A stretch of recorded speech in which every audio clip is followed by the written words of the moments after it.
कटनिया खटनी से टूटतावे देहिया तहरा त लागल बावे धनी हो सनेहिया सुतेरा ना कटनिया खटनी से टूटतावे देहिया तहरा त लागल बावे धनी हो सनेहिया सुखतावे गरमी से हर पानी राजा जी लियाई एक बाल्टी अरे छुआता मोहलिया जस जवानी राजा जी छुआता मोहलिया जस जवानी राजा जी सही लसियाइल रहा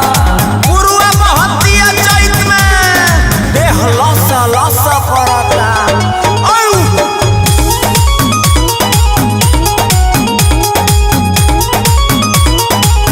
एक तम गर्मी देखावे अब कात हो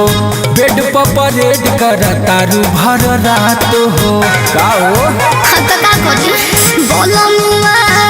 पागल बानी जैसे तू पागल रहो तोरवा में धरा रात भर जागल रहो कुछ स्पेशल बात अरे अब ना तो कब होई अरे नादानी राजा जी मूड में बारू का छुआता मोहलिया जस जवानी राजा जी अरे छुआता मोहलिया जस जवानी राजा जी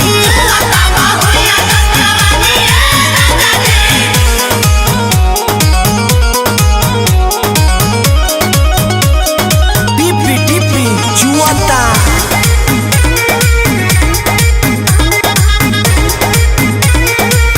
हमारा कदहिया के बुझेलू मशीन हो